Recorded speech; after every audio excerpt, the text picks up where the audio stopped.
रहेगा बाबू, ठीक ना। सिंपल सा फंडा है। हमें पता नहीं इन्फिनिटी का मतलब कितना, जितना तुम बना सकते हो उससे भी आगे ऐसा कनेक्शन होते जाएगा, वही इनफाइनाइट सीरीज हुआ ना। तो कहता है कि मान लेते हैं कि इसका पूरा का इक्विवेलेंट रेसिस्टेंस कुछ होगा, कुछ भी वैल्यू मान लेते हैं कि लेट आर ए बी बराबर एक्स। हमें नहीं पता कितना है, तो क्वेश्चन मैथ जैसे सॉल्व करते हो तो जो पता नहीं होता है उसको एक्स मानते हो कि नहीं? क्या ऐसा करते हो कि नहीं? क्या रे बाबू, सो गया है सब क्या?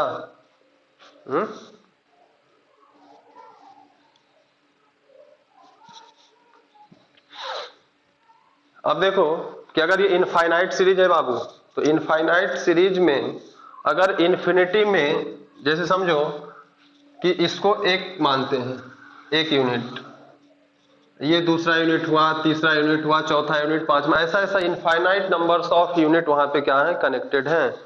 तो अगर इनफाइनाइट नंबर ऑफ यूनिट्स में अगर एक यूनिट घटा दे तो इसकी वैल्यू क्या होगी? क्या होगी? इनफाइनाइट ही होगा। यानी कि इस सर्किट को बाबू, इस सर्किट को हम ऐसा लिख सकते हैं,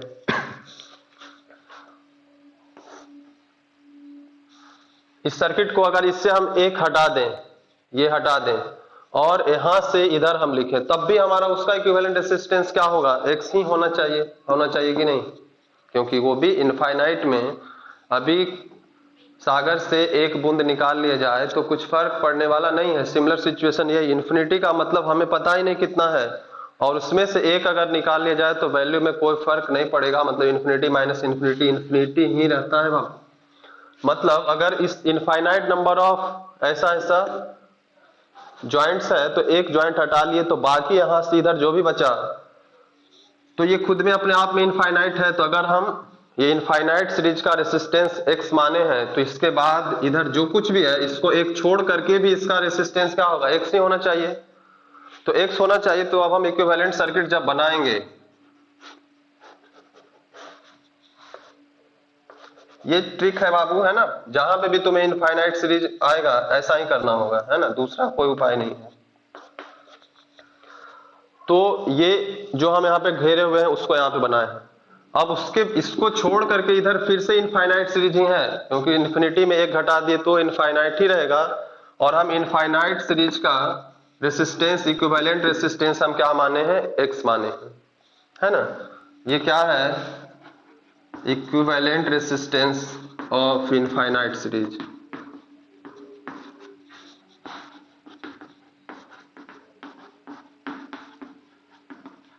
इस इनफाइनाइट सीरीज का, है ना। तो आप समझो बात कि अब इस ये जो इनफाइनाइट सीरीज है, यहां इधर ऐसे कनेक्टेड है, यहां इधर ऐसे कनेक्टेड है, और इसका मान लेते हैं इक्विवेलेंट रेसिस्टेंस अगर x आया है, तो x आया है भाई, तो x यहां पे कैसे कनेक्टेड होगा? तो ऐसे कनेक्टेड होगा। होगा कि नहीं होगा? क्या रे बाबू, वो जो घेरा हुआ है उसके अलावा जो भी है इधर उसका कट गया क्या सब लोग रे तुम लोग?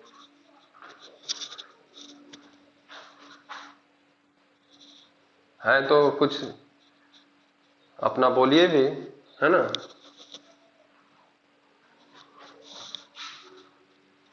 तो ये बाकी जो कुछ भी है उसका इक्विवेलेंट रेसिस्टेंस अगर x है तो यहाँ पे हम x इसको ऐसे कनेक्ट करेंगे, क्योंकि यहाँ से एक ब्रांच इधर, ये तो r है ही, तो बाकी जो x होगा तो ऑब्वियसली दूसरा ब्रांच होगा, तो दूसरा ब्रांच होगा तो वो पैरेलल ही कनेक्शन होगा। तो इसका x है। और अगर हम स्टार्टिंग में क्या माने? हम तो स्टार्टिंग में पूरे का इक्विवेलेंट रेसिस्टेंस कितना माने हैं? x माने। पूरे का भी x होगा। तो अब ये हमारे पास एक सिंपल सर्किट है, इसका हम इक्विवेलेंट रेसिस्टेंस निकालेंगे और उसको भी इक्वेट करेंगे किससे? x से ही करेंगे, क्योंकि इनफाइनाइट सीरीज का भी रेसिस्टेंस, इक्विवेलेंट रेसिस्टेंस x है, और उसमें से 1 घटा दिए, इनफाइनाइट माइनस 1, यानी कि वो भी इन्फिनिटी था, तो उसका भी इक्विवेलेंट रेसिस्टेंस क्या होगा? x ही होगा। तो अभी ये फिलहाल हमारे पास इनफाइनाइट सीरीज है, इधर इनफाइनाइट माइनस 1 था, उसका भी x था, अब इसका हम निकाल सकते हैं क्या, ए से बी तक अगर निकालना होगा तो इसका इक्विवेलेंट रेसिस्टेंस निकाल सकते हो क्या। तो पहले ये दोनों पैरेलल में है, तो इस दोनों का पैरेलल कॉम्बिनेशन का अगर हम यहाँ पे अगर बनाते हैं सर्किट,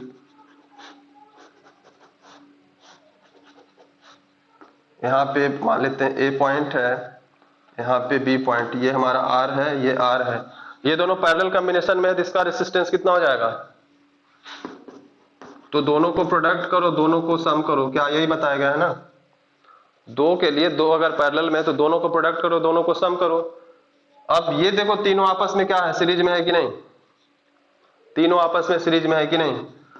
तो आर ए बी अगर हमें निकालना होगा तो भाई तीनों को सम करेंगे, तो आर प्लस आर कितना हो जाएगा 2r, और ये प्लस हो जाएगा भाई r x by r plus x. और ये इक्विवेलेंट रेसिस्टेंस हम किसके बराबर माने थे, x के बराबर माने थे, तो इसको हमें किससे इक्वेट करना होगा, x से इक्वेट करना होगा।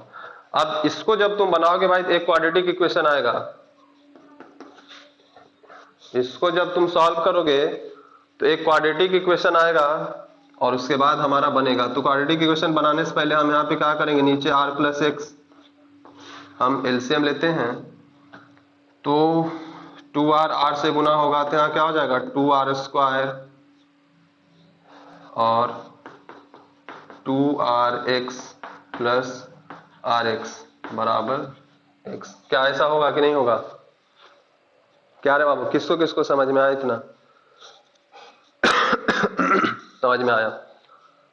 तो अभी ऊपर प्रॉब्लम को मिटा दें क्या, इधर मिटा दें, स्क्रीनशॉट ले लो तो मिटा देते हैं क्योंकि लंबा बनेगा, है ना, मिटा दूं।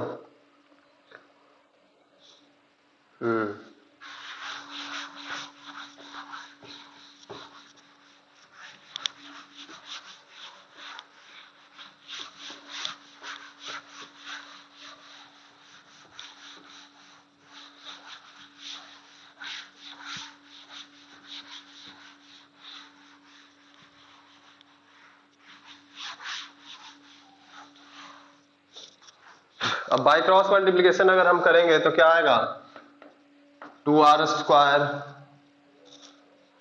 प्लस 2rx और rx कितना हो जाएगा 3rx हो जाएगा। इसको पहले लिख देता हूं 3rx, और ये किससे गुना होगा, इससे गुना होगा, तो r इंटू एक्स कितना हो जाएगा rx, और फिर x इंटू एक्स कितना हो जाएगा x स्क्वायर। क्या ऐसा होगा कि नहीं होगा, क्या रे बाबू। अभी सबको एक तरफ लेके जाते हैं ना, सबको एक तरफ, सबको मान लेते हैं उधर लेके जाते हैं, इधर 0 बच गया, तो उधर क्या होगा x square plus r x minus 3rx और ये माइनस 2r स्क्वायर। क्या ऐसा होगा कि नहीं होगा,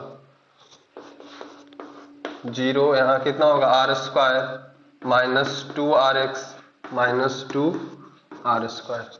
इसको सीधा करके लिख देता हूं मैं, तो x square minus 2rx minus 2r square बराबर 0। अभी देखो क्वाड्रेटिक इक्वेशन है कि नहीं भाई, वेरिएबल हमारा x है, उसके अलावा जो कुछ भी है सब कांस्टेंट है, क्योंकि r की वैल्यू तो हमें पता है ना कि रेसिस्टेंस उसका 1 ओम 2 ओम क्या है दिया हुआ है, वो तो हमें पता है। x हमें नहीं पता है कि कितना उसका इक्विवेलेंट रेसिस्टेंस आएगा। तो ये क्या क्वाड्रेटिक इक्वेशन सॉल्व हो सकता है तुमसे, कैसे करोगे, कैसे करोगे क्वाड्रेटिक इक्वेशन कैसे सॉल्व करते हो। हाँ, तो हमेशा डिस्क्रिमिनेंट मेथड से करोगे। अभी बचपन वाला खेल खत्म है कि हम स्प्लिटिंग मिडिल टर्म से करते हैं, उस तरह से सोचते ही रह जाओगे। तो सबसे पहले यहां से ए बी सी हम निकालते हैं, तो एक्स स्क्वायर का कोएफिशिएंट ए होता है, तो ए इसका कोएफिशिएंट कितना है 1 है, बी कितना है, तो एक्स का कोएफिशिएंट जो होता है वो बी होता है, तो माइनस 2r। तुम लोग एकदम कमाल कर रहे हो बाबू, है ना।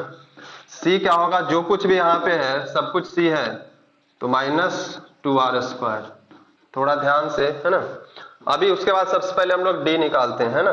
तो डी क्या है भाई बी स्क्वायर माइनस 4ac। क्या ऐसा करते हो कि नहीं,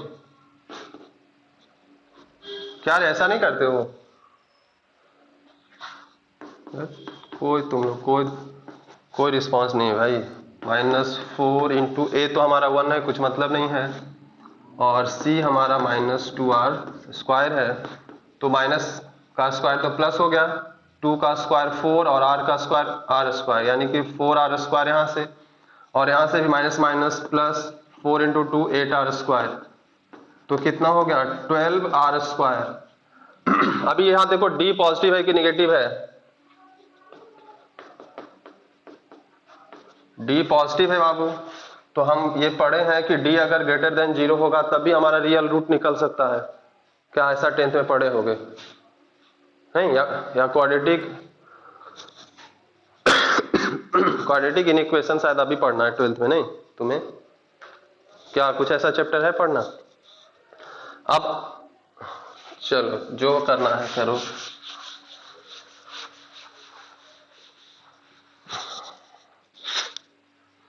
अब उसके बाद हमें क्या होगा भाई, x का वैल्यू मतलब दोनों रूट हम निकालते हैं, तो अल्फा बराबर क्या होता है -b plus root D by 2a। क्या यही होता है ना?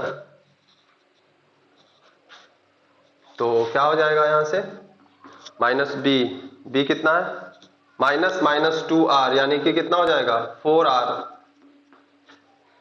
सॉरी 4r नहीं 2r। पूरा लिख दूं क्या?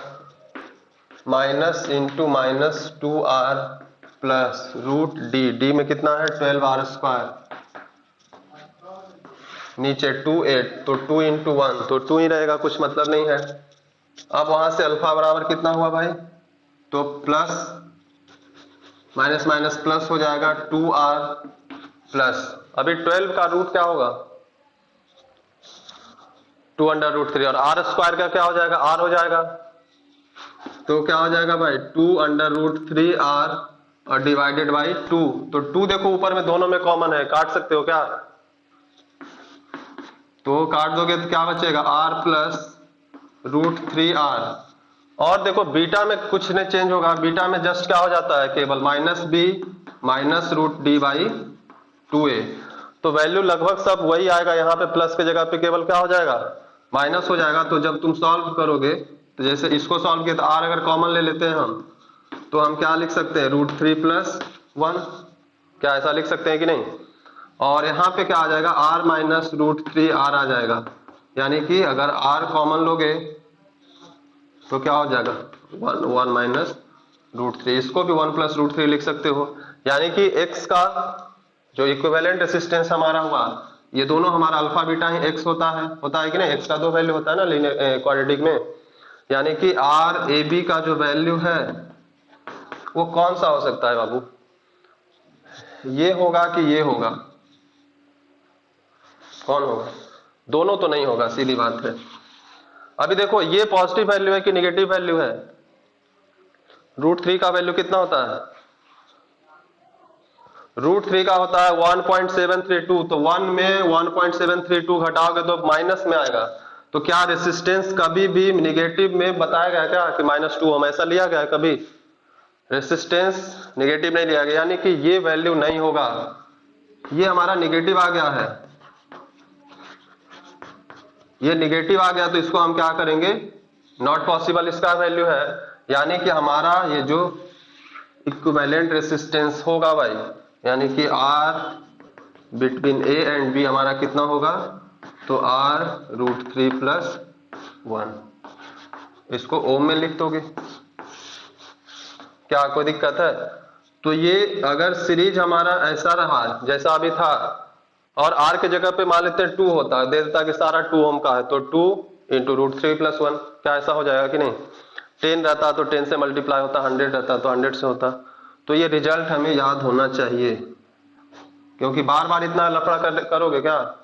नहीं करोगे ना भाई? क्या हो जाएगा? बहुत मुश्किल लगा क्या बाबू?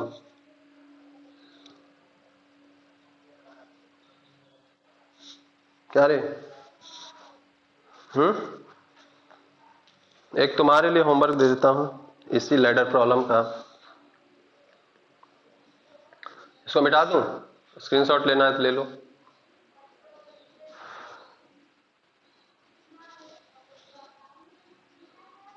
ले लिए?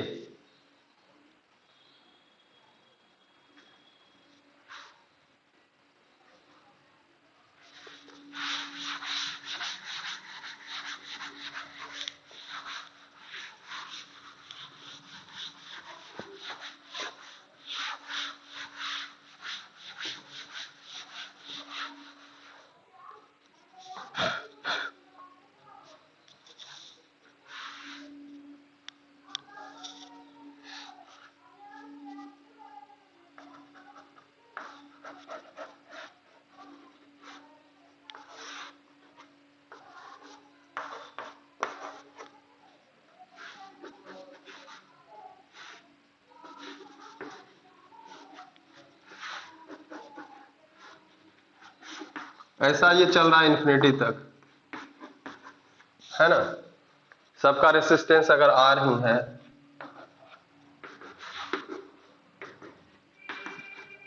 तो हमें फिर से क्वेश्चन वही है इनफाइनाइट सीरीज का है कि फाइंड क्या करना है भाई, तो resistance, equivalent resistance between A and B. क्या कोई दिक्कत है? बन सकता है? बन सकता है बाबू। तो आज हम सर्किट का प्रॉब्लम समाप्त करेंगे यहाँ पे, ठीक ना। क्वेश्चन का कोई अंत नहीं है, लेकिन जो हम वैरायटी ऑफ क्वेश्चन 10 तरह का लाए थे वो हम तुम्हें बता दिए हैं लगभग। क्वेश्चन का कोई कमी नहीं है, क्वेश्चन तो और भी 2-4 लाए हैं लेकिन छोड़ो। क्वेश्चन बन सकता है ना, तो बना लेना क्या। और उसके बाद कल हम लोग सेल के बारे में पढ़ेंगे। सेल का जैसे रेसिस्टर का हम लोग सीरीज पैरेलल कॉम्बिनेशन पढ़े, उसी तरह से सेल का भी सीरीज कॉम्बिनेशन करते हैं तो क्या होगा, पैरेलल कॉम्बिनेशन करते हैं तब क्या होगा, कैसे कनेक्ट करेंगे। तो कल सेल के बारे में पढ़ोगे। बोर्ड और कंपटीशन दोनों का बहुत इंपॉर्टेंट टॉपिक है, इसलिए मिस मत करना बाबू, ठीक ना। कल फिर मिलते हैं। चलिए आप लोग